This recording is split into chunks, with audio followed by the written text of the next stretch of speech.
ucapkan terima kasih banyak karena sudah menyempatkan waktunya, meluangkan tenaganya untuk hadir pada hari ini di tempat yang insya Allah dirahmati Allah. Amin. Teman-teman di sini udah pada kenal belum semuanya? Belum. Alangkah baiknya nih, kan kita di satu forum yang sama ya, ada kegiatan yang sama. Lebih baik kita mengenal satu sama lain dulu. Jadi kita perkenalan dulu ya teman-teman. Yang mana dimulainya dari saya sendiri. Saya Siti Mesaroh, biasa dipanggil Mai. Saya berasal dari Anyer. Jadi teman-teman ucapin nama panggilan sama tempat tinggal asalnya. Ya, dimulai dari yang sebelah kan. Silakan. Perkenalkan, nama saya Rizky, asal tinggal di Tangerang. Nama saya Sherry, asal dari Anyer. Oh, Anyer juga Sherry. Lanjut. Perkenalkan, nama saya Mary, saya asalnya dari Nabila. Nama saya Aisyah, panggilnya Ai, saya dari Serang. Nama saya Rosati, dipanggil Resti, saya dari Cisarua. Perkenalkan, nama aku Siti Laila, biasa dipanggil Cumi, aku dari Cipok. Cilegon Pojok. Oke, Cipok. Cilegon Pojok. Lanjut. Sebelah dari Cipok. Perkenalkan, nama saya Hikmat Aini, biasa dipanggil Iin, dari Cilegon. Cilegon ini sebelah mana ya? Timur. Oh, Citi.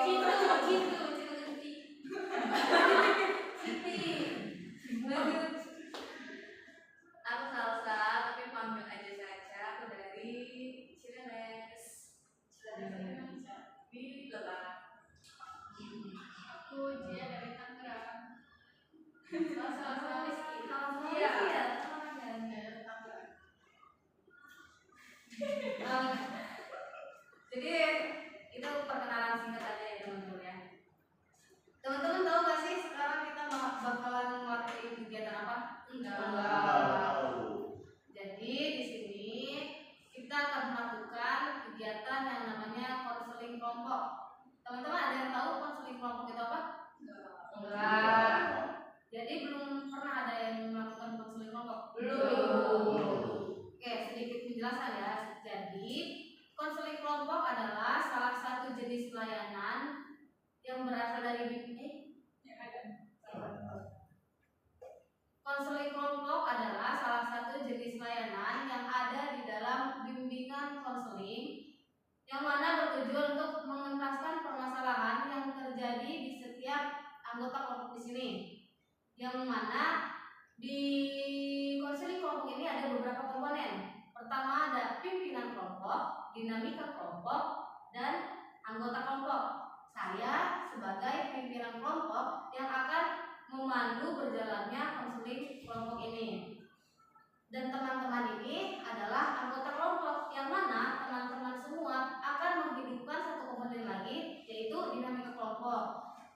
Teman-teman harus ikut berpartisipasi aktif untuk menghidupkan dinamika kelompok tersebut. Ada yang ditanyakan teman-teman sejauh ini? Tidak.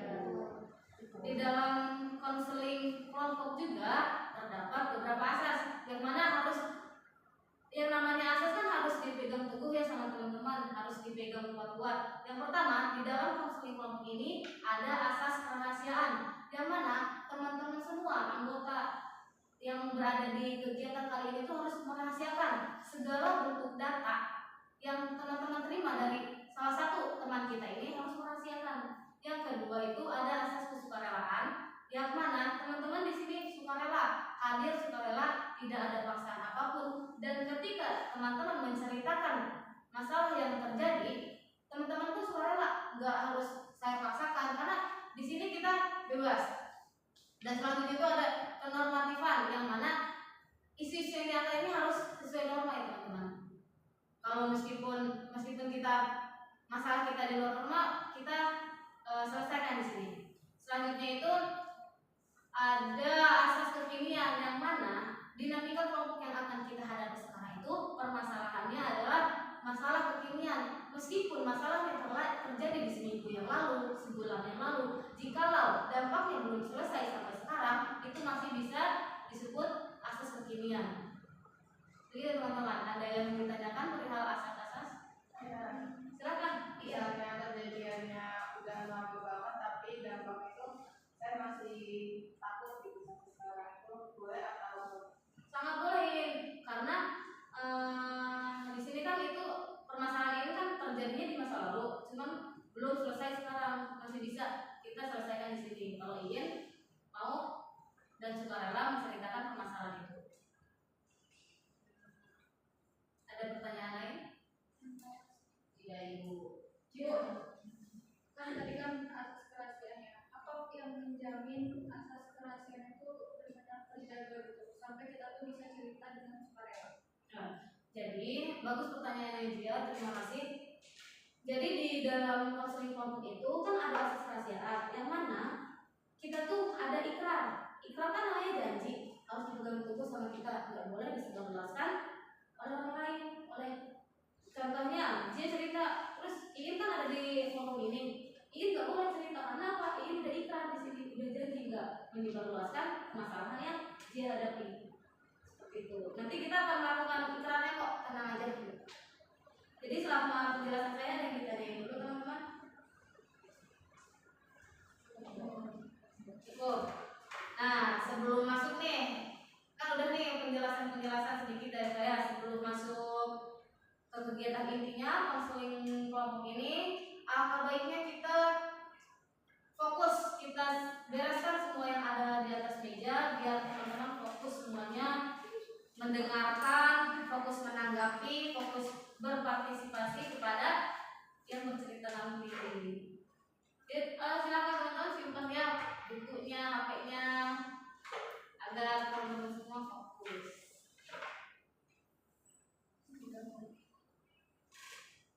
Sudah siap teman-teman? Sudah.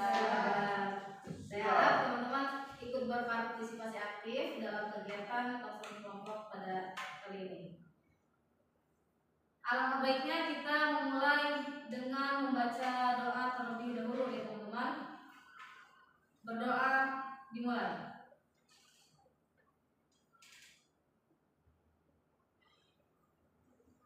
Berdoa selesai. Tadi kan saya bilang kalau di konseling kelompok ini kan ada ikrar. Jadi kita secara bersama-sama mari membacakan ikrar tersebut. Jadi di dalam ikrar ini tuh ada menyebutkan nama. Jadi nanti ketika saya bilang nama saya sendiri, tapi kalian menyebutkan nama teman-teman semua ya, nama masing-masing. Bersedia teman-teman? Bersedia, Bu. Saya Siti Mesaroh. Saya Siti. Dengan ini menyatakan bahwa saya sanggup dan bersedia menerima, menyimpan, menjaga, memelihara dan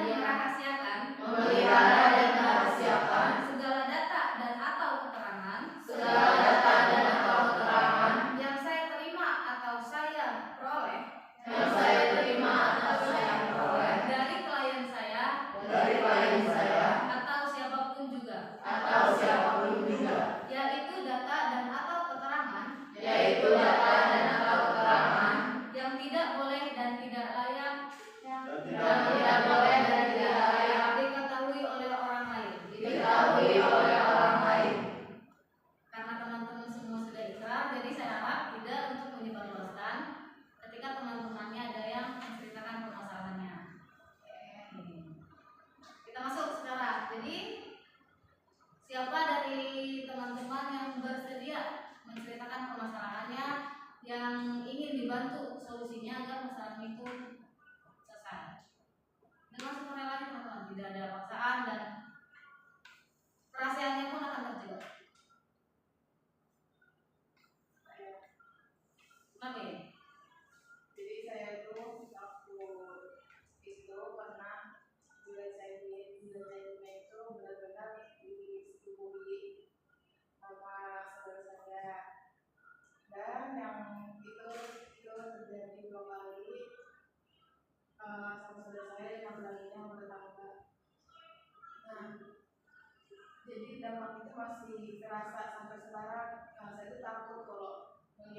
cowok gitu. Trauma sih enggak ya, cuma saya takut ada kalau banyak cowok rame-rame gitu. Terima kasih Iin sudah sedikit menceritakan masalah yang terjadi. Ada yang ingin lagi? Cumi silakan. Ya Bu, makasih. Jadi aku tuh suka sama orang, tapi orang ini ninggalin aku gitu tahu, dan aku tuh pengen jadi balik lagi. Jadi karena aku tuh sukanya sama dia, walaupun dia deket dia, aku tuh nggak bisa buat menerima orang baru gitu loh Bu. Jadi aku tuh trauma sampai sekarang buat deket lagi sama cowok. Ada lagi teman-teman yang ingin disampaikan masalahnya? Menurut teman-teman nih, permasalahan mana yang lebih urgent dan lebih penting dulu untuk kita selesaikan pada kegiatan konseling kelompok hari ini? Silakan Ais berpendapat. Menurut Ais, yang mana yang lebih penting? Menurut saya permasalahan dari Iin ya, karena mungkin permasalahan Kak Cumi juga penting, tapi kayak masih bisa diatasi ya. Cuma kalau permasalahan Kak Iin kan udah rumit ya, lumayan. Jadi kayaknya harus butuh jalan keluar secepatnya gitu. Ada yang ingin berpendapat? Dari silakan Bu, sama Ais tema yang diangkat yang dulu masalah Iin. Soalnya kayaknya udah harus ini banget sih diselesaikan secara ada yang ingin menambahkan lagi? Iya, bisa juga setuju. Kita tuh merasakan masalah ini dari dulu karena maksudnya kan sangat mengganggu sekali gitu kan di perasaannya. Jadi semoga di kegiatan konser malam ini bisa selesaikan. Dan ini nggak penting. Ada pendapat lain teman-teman? Mungkin dari cowok satu-satunya ada pendapat lain? Kasusnya KI dari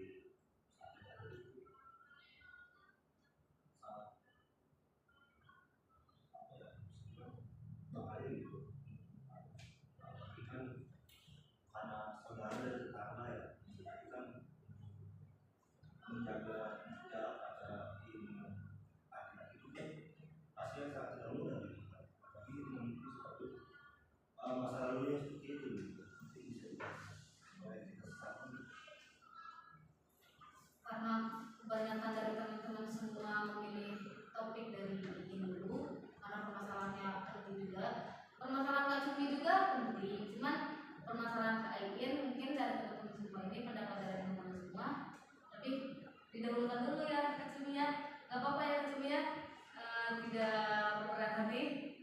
Ya enggak, aku juga setuju kalau karena memang masalah Kak Iin juga kayaknya lebih urgent gitu. Jadi pada kegiatan konseling kelompok kali ini kita akan membahas topiknya Kak Iin. Jadi boleh Kak Iin menceritakan lebih detail lagi tentang permasalahan yang dihadapi Kak Iin. Jadi ini kejadiannya waktu saya kecil. Kan saya tidur, ini saya cerita yang sudah lihat. Saya tidur itu bareng sama kakak-kakak saya, itu masih satu kamar tidur. Saya sudah bersaudara dan kita tidur bertiga gitu. Itu kejadian siang. Nah, saudara saya itu lagi main ke rumah, itu dia rumahnya jauh dari saya. Nah, main kan lagi main ke rumah sama orang tuanya juga. Itu saya umur kira-kira 6 SD lah sebelum saya pondok ya, kalau saya waktu SD ya. Nah itu ceritanya saya lagi di kamar sendirian, saya lagi main HP gitu, kan nggak ada HP kan, nggak ada HP Android tapi masih main game doang, bukan sosial media. Nah itu saya lagi main game. Nah terus saudara saya cowok ini masuk ke kamar saya, tiduran kan di sebelah saya. Itu kan emang kasurnya itu untuk yang berdua itu, jadi kan lebar. Nah tidurlah kan tuh berdua sambil sibuk masing-masing. Nah karena saya nggak ngerti tentang kayak gitu, kan tiba-tiba kamar saya ditutup sama saudara saya yang cowok ini ditutup terus dikunci. Terus saya nanya kan dengan saya polos itu, saya nanya kenapa dikunci tadi saya bilang ada apa-apa dari masuk. Oh ya udah saya aja karena kan saya nggak tahu gitu kan bakal kayak gitu. Nah juga itu saya nggak tahu, maksudnya ya karena masih kecil saya belum nggak diajarin sama orang tua saya kalau bagian cewek itu bagian payudara sama itu tidak boleh loh dipegang sama laki-laki gitu. Jadi saya belum dapat sex education dari orang tua saya karena emang orang tua saya juga karena udah kolot gitu, jadi kayak ya udah itu hal biasa, harusnya nggak ngasih tahu gitu loh, nggak ngajarin. Mungkin orang tua tuh kiranya bakal tahu sendiri kan kalau udah gede gitu. Jadinya udah dikuncikan tuh. Silakan Kain untuk melanjutkan ceritanya.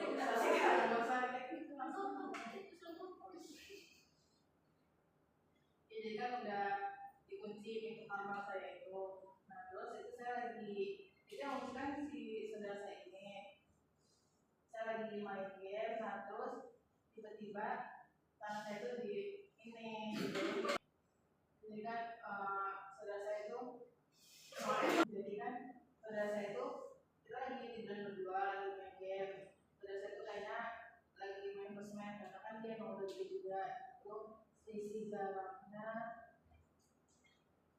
7 tahunan lah. Nah terus udah kan nanti kita turun dari kasur itu, turun masuk pintu.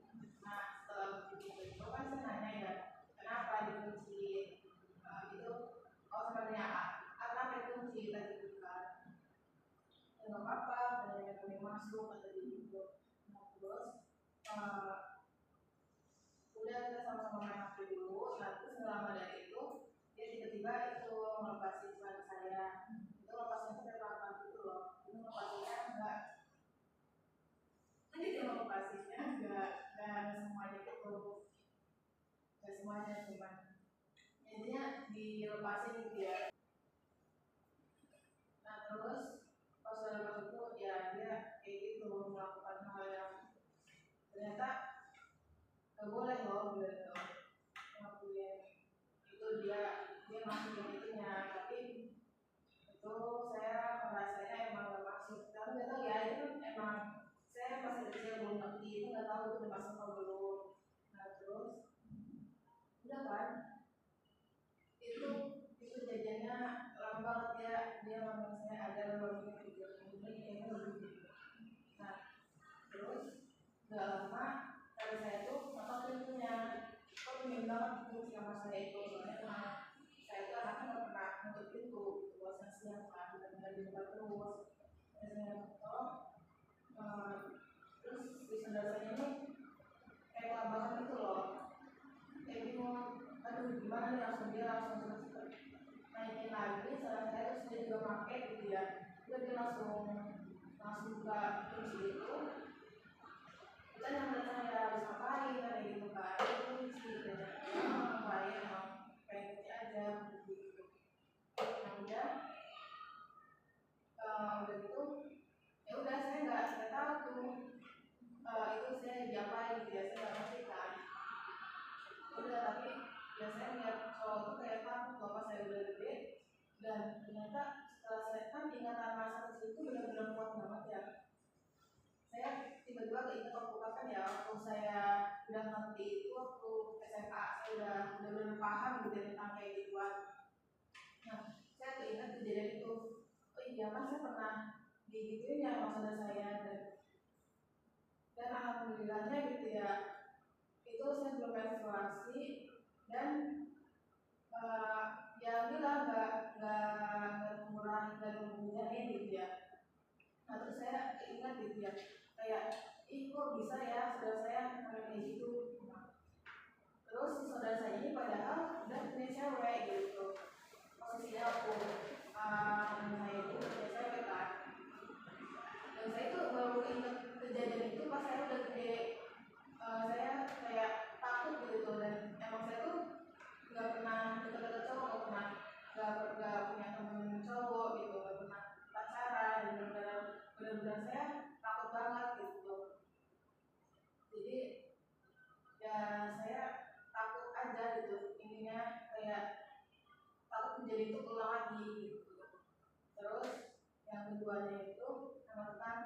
dan itu juga maksudnya emang nggak jauh dari kejadian itu gitu.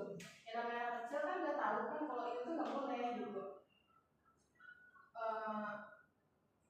Itu kejadiannya habis pulang sholat. Saya kan kalau sholat maghrib itu selalu masjid ya.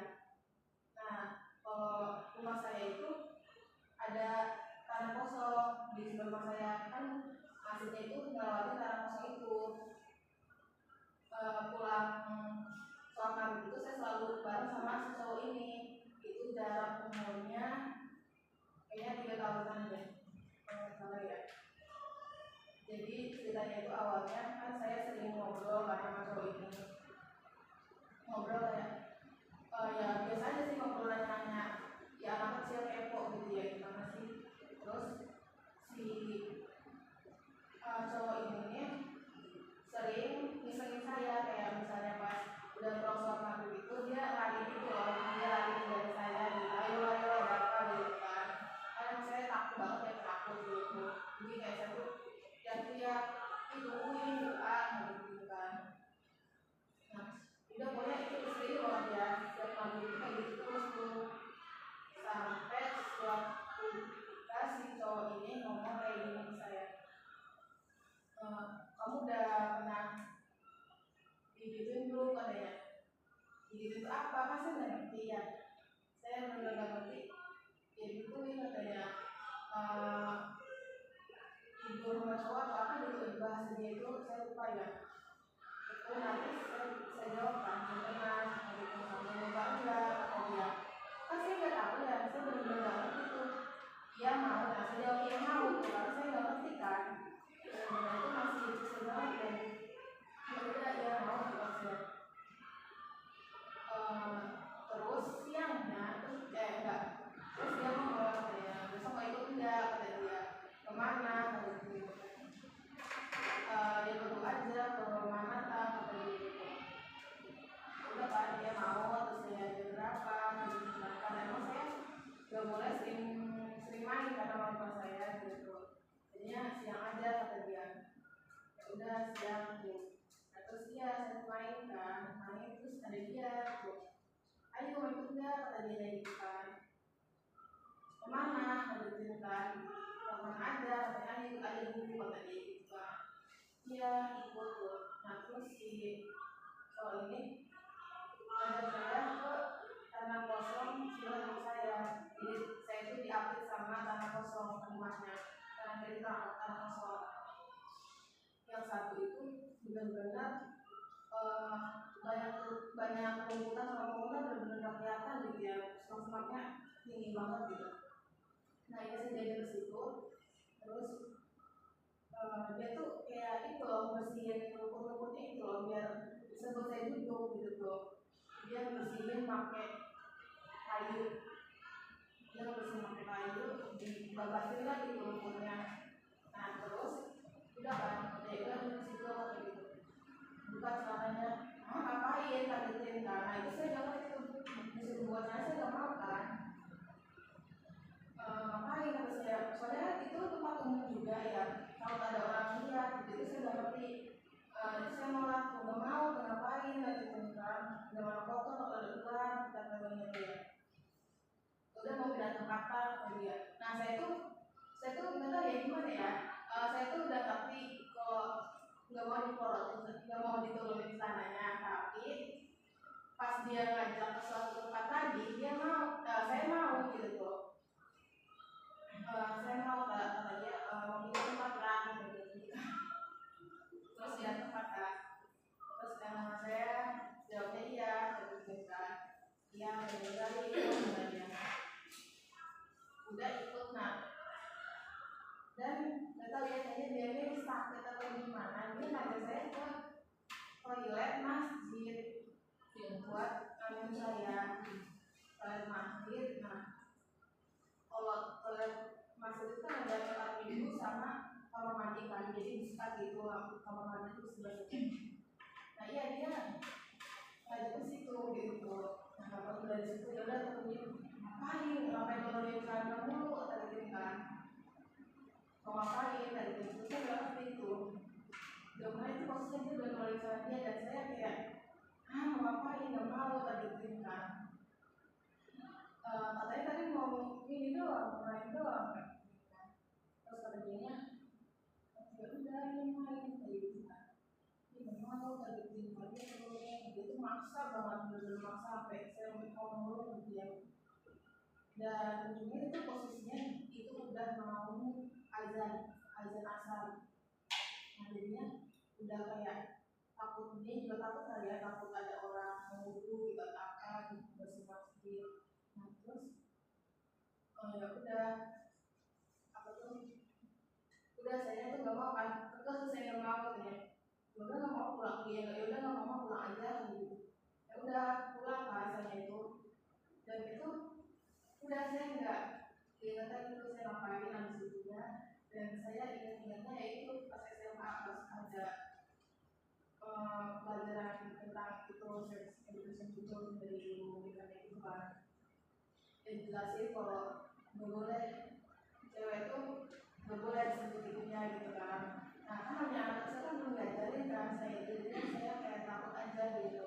Dari SMP juga saya emang udah tahu sama cowok gitu, cuman saya belum ngerti gitu, selalu ngerti tentang kayak gituan. Ya udah saya benar-benar itu saya melihat cowok maksudnya kalau untuk dekat ngobrol gitu gak apa-apa, cuman kalau cowok yang rame-rame bener-bener rame gitu saya bener-bener takut gitu, takut diapain. Dan saya mikirnya orang pacaran itu bakal takut kayak gitu, kemudian kayak gitu. Dan saya juga gak mau pacaran gitu karena ya takut diikin lagi gitu. Terus ini juga orang tua saya gak ada yang tahu gitu kalau saya pernah gitu sama selesai dan tetangga saya itu saya benar-benar bercerita gitu. Emang dulu saya orangnya tertutup banget ya, waktu saya emang gak pernah cerita ke orang tua gitu, jadi orang tua gak ada yang tahu, keluarga gak ada yang tahu kalau saya pernah digituin. Nah waktu udah gede saya tuh pengen banget ya cerita kalau saya pernah digituin, tapi takutnya jadi berantem juga sama keluarganya dia, karena keluarga saya sama keluarga dia itu emang benar-benar banget. Ibu saya itu kalau ada apa ke orang tuanya ini gitu, dan sebaliknya jadi kayak aduh kayaknya jangan deh. Terus saya juga mikirnya kayak ya udahlah udah lama juga gitu kan, tapi ternyata dampaknya sampai sekarang gitu. Benar-benar saya takut gitu, takut aja kalau cowok itu kayak mikirnya tentang negatif mulu, gak pernah ada positifnya sama sekali gitu. Terima kasih Kak Im udah menceritakan permasalahannya ya. Ada tanggapan dari teman-teman? Silakan untuk memberikan pendapatnya. Silakan Tanya kayak kan itu kan udah lama banget ya, pas kecil kan. Terus sekarang kalau misalnya kayak ketemu pelakunya gimana? Biasa aja sih, karena emang kan jarang ketemu juga ya, karena itu kita ketemu cuman pas event hari raya doang atau ada kumpul keluarga doang, jadi ya udah. Dan dia pun nggak tahu ya, kayaknya dia juga nggak inget deh apa karena dia pelakunya makanya kayak gitu atau gimana, tapi dia biasa aja ke saya, nggak ada rasa was-was atau gimana gitu. Dan saya juga ya udahlah gitu, udah berusaha biasa aja gitu, nggak mau kelihatan takut gitu.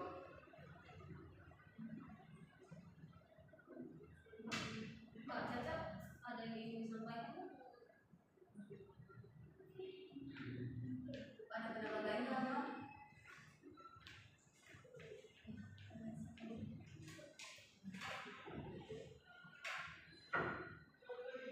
Silakan teman-teman. Silakan Kak Uci. Ya, ini kan itu kan masih belum pikiran sampai kayaknya takutnya gitu sama cowok gitu kan. Kira-kira sejauh ini dari tadi kecil sampai detik ini upaya apa sih yang udah kalian lakuin gitu biar kayak ini nggak takut gitu sama cowok, apa pernah PDKT atau apa sama cowok gitu biar biar rasa trauma itu tuh kayak sedikit mereda lah.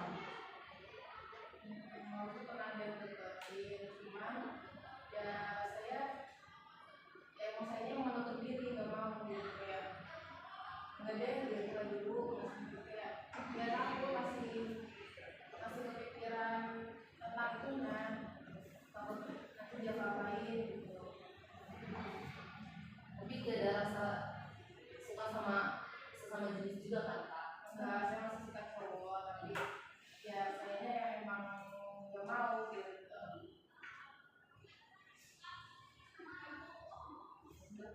Yang lain teman-teman dari permasalahan kali ini yang ada di kali ini, menurut teman-teman kalian menurut teman-teman gimana? Menurut kalau misalkan tadi dia masalah tetangganya itu gimana? Maksudnya sampai sekarang tetangganya reaksinya kayak gimana sama Ai? Tetangganya itu udah nggak jarang di rumah itu, dan jarang di rumah saya kerja itu emang dekat, tapi dianya kan emang udah gede, jadi udah tahu deh namanya cowok ya sering main kemana-mana, jadi nggak pernah di rumah gitu. Dan ya udah saya biasa aja gitu loh. Kalau dia tuh kayak aduh kok dia pernah ngomongin saya gitu, jahat banget gitu. Kalau itu waktu lebaran kan sama-sama ya, nah ada dia tuh, dan dia tuh mukanya biasa aja loh. Dari dua pelaku ini mereka tuh sama-sama biasa aja gitu, dan yang kayak ya udah enjoy aja hidupnya, nggak kayak gimana gitu. Saya biasa aja liatnya, nggak ada tanggung sama sekali. Berarti bersalah gitu ya, belum menghakimi. Kalau boleh tahu tentang umurnya berapa kak? Saudara tuh kain di umur berapa?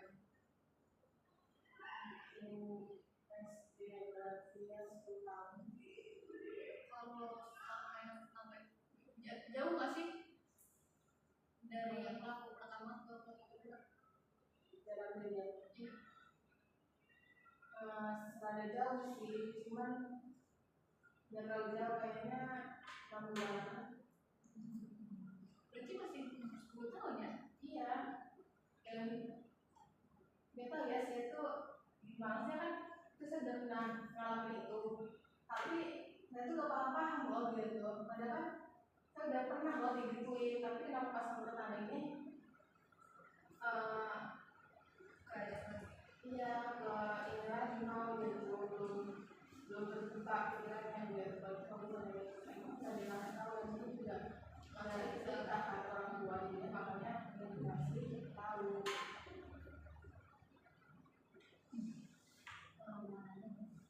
Berarti maksudnya kalian kan belum ada cerita itu kan soal orang tua, tapi sempat ada nggak sih rasa emosi kita gitu pengen melaporin Enggak sebenarnya, cuman takutnya pas saya cerita orang tua saya lebih over lagi ininya, protektifnya. Karena kan sekarang orang tua saya tuh ngomong banget lah, gak boleh kemana-mana gitu ya, benar-benar strict parent gitu. Jam main aja dibatasi, takutnya pas saya bilang di umur saya udah gede lah gitu ya, udah remaja, takutnya orang tua saya itu malah nggak boleh saya kemana-mana lagi.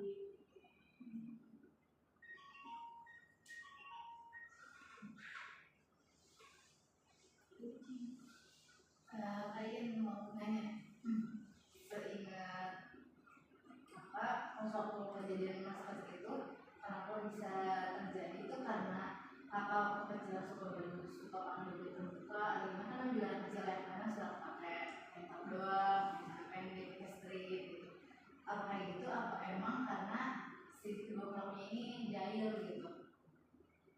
Iya, emang saya pakai celana pendek kalau main itu, dan di rumah juga sama pakai celana pendek, tapi bajunya ya biasa aja, nggak tank top atau itu, nggak ngekos segala doang. Berarti emang jahil gitu ya? Yang itu dimaksud dari mereka tuh apa gitu, yang harus diisi juga. Saya masih kecil udah kenal dulu. Nah iya, cowoknya umur berapa kak? Saudara?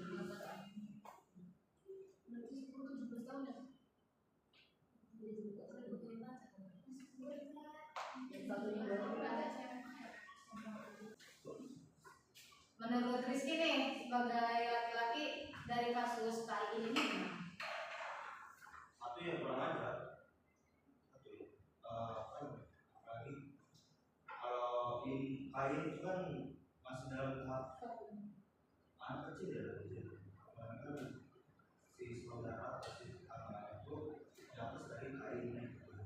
Nah, antara kemungkinan dan penyampaian gitu ya, atas bergejolak asapnya itu gitu, akan tahu, pengen tahu ya, atau coba-coba atau mau tahu gitu, pengen melakukan hal itu, cuman itu dilakuin dan menjadi korban kain itu.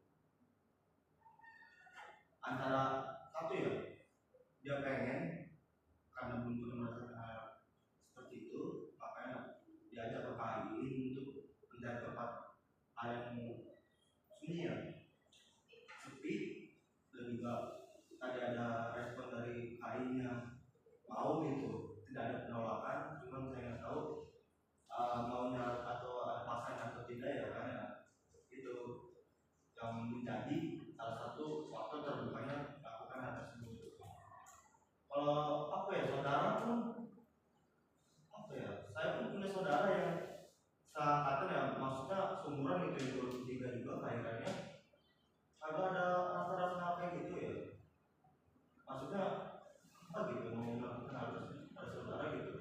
Apalagi kan saya juga punya saudara itu adik saya ya, anaknya bukan perempuan gitu, apa gitu melakukan hal tersebut. Mungkin dia udah kainan atau yang seperti saya katakan gitu, coba-coba itu sih kesimpulan saya. Terima kasih ya Rizky ya. Dari teman-teman ada solusinya nih yang baik buat KI sekarang, karena kan itu kejadiannya udah lama banget tapi berdampaknya itu sampai sekarang ini, takut sama cowok di keramaian. Jadi gimana menurut ini? Silakan Kak Umi. aku mau menanggapi ya. Kan kayak ini sampai detik ini kan masih takut trauma kan, kayak buat mulai sama cowok, buat deket sama cowok. Kalau dari aku pribadi sih kayak itu kayak mulai bangun dulu deh gitu, rasa percaya diri kita gitu tuh. Itu sih yang lebih penting, karena kalau kita udah percaya diri ya kita bakal lebih berkembang gitu tuh. Terus kayak upgrade diri kita gitu, biar KI ini nggak tenggelam karena masalah ini gitu, nggak down terus karena masalah ini gitu. Sedangkan KI ini bisa lebih bersinar gitu kalau KI udah nggak trauma dari masalah ini gitu. Kan kalau kayak gini kan jadinya KI itu mau ngapa-ngapain takut kan, mau ngapa-ngapain takut. Terus kayak di umur yang sekarang KI udah dewasa, udah remaja kan, kayak KI juga butuh kan pasti apa ya, sesuatu waktu KI itu butuh gitu tuh, kayak ngeliat teman sama cowok lain ini pasti KI itu pernah ada nggak gitu sebelumnya nih, KI pernah ada rasa nggak kayak pengen ya cowok. Saya juga karena dari teman saya juga rata-rata kan emang teman-teman saya tuh udah tahu semua ya, sedangkan saya itu belum, dan ya saya juga takut kan buat mulai itu kayak gimana gitu, saya harus ngapain gitu. Ya kalau dari aku pribadi sih kayak itu kayak mulai bangun dulu, yang terutama tuh rasa percaya diri KI, biar KI itu percaya diri. Kalau aku tuh masalah yang kemarin tuh emang membekas gitu tuh di pikiran, di pikiran KI, tapi aku juga bisa bangun gitu, nggak terus-terusan terpuruk karena masalah itu. Terus gimana ya? Saya bangun mas. Terima kasih Kak Umi untuk pendapatnya. Ada pendapat lain teman-teman? Sebenarnya boleh nggak kain? Boleh. Untuk sekarang ya, pernah merasakan yang PDKT ke laki-laki atau mau pacaran? Karena emang saya pengen ngerasain hal kayak gitu, ngerasain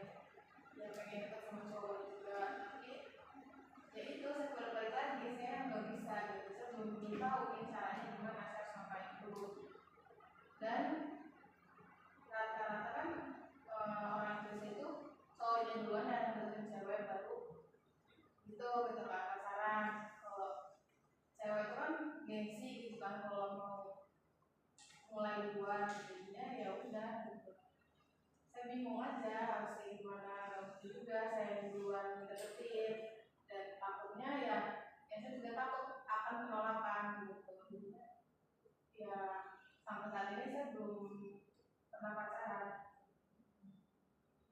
Sedikit menambahkan nyambung dari Kaumi tadi ya. Silakan guys. Dan yang paling penting lagi harus banyak-banyak wawasan akan sex education gitu ya. Meskipun kita udah dewasa, tapi mungkin ada juga beberapa hal yang kita tahu tapi kita abaikan. Mungkin kita udah make sense ke diri kita kayaknya saya nggak mungkin deh ngelakuin itu, tapi kan juga gak ada yang tahu ya. Jadi kayak benar-benar sepintar-pintarnya diri kita untuk membatasi, untuk pagri diri kita gitu loh, supaya nggak terjadi itu gitu. Terima kasih Kak Ai di situ pendapatnya. Ada pendapat lain, solusi lain teman-teman? Intinya menurut aku ini aja sih, maksudnya kan kalau bentuk keluarga gitu ya, kalau sudah berasal tetangga gitu, tapi kan orang yang kayak gitu nggak bisa dibiarin, makanya ada namanya kebiasaan hidupnya. Nah dari dia sendiri ada nggak sih rasanya kan mau musuh gitu cerita sama orang tua gitu. Biar walaupun emang semua itu resikonya itu masih ada, tapi kan udah ada niatan tuh bisa mau ke situ. Kalau untuk cerita ke orang tua sebenarnya pengen banget, ada niatan untuk cerita, cuman belum tahu waktunya yang tepat itu apa gitu. Dan kalau untuk diusut kayaknya nggak bisa karena nggak ada bukti juga kan, nggak ada bukti dan itu kejadian udah lama banget gitu. Dan saya masih kecil nggak tahu apa-apa dan jadinya yang kayaknya nggak bisa kalau untuk diusut. Kalau untuk cerita ke orang tua ya saya juga pengen cerita biar orang tua saya juga waspada sama orang itu gitu kan. Pendapat lain teman-teman, solusi lain silakan. Tidak ada. Menurut kalian sendiri nih dari pendapat teman-teman di sini apa yang akan kalian lakukan? Ya, mungkin saya akan mencoba kayak yang tadi Kak Umi dan Kak Ais terus Kak Cherry katakan gitu ya. Saya akan misalnya ada cowok yang mendekati saya dan saya akan mencoba buat membuka diri gitu ya, biar dekat sama cowok itu dan menjalin hubungan. Dan saya berusaha nggak berpikir negatif tentang cowok gitu. Dan pastinya saya juga akan membatasi diri saya sendiri gitu. Saya akan lebih waspada ke cowok yang nanti akan mendekati saya gitu. Kita doakan ya teman-teman, semoga Kak Iin ini mendapatkan pria yang baik yang bisa menjaga Kak Iin sampai seterusnya. Amin. Nah, untuk permasalahan Kak Iin kan udah selesai ya teman-teman. Kan kalau Kak Iin permasalahannya percintaan gitu ya, sulit menerima laki-laki. Mungkin kita gak bisa tahu juga kapan Kak Iin ini untuk membuka hati untuk pacaran, karena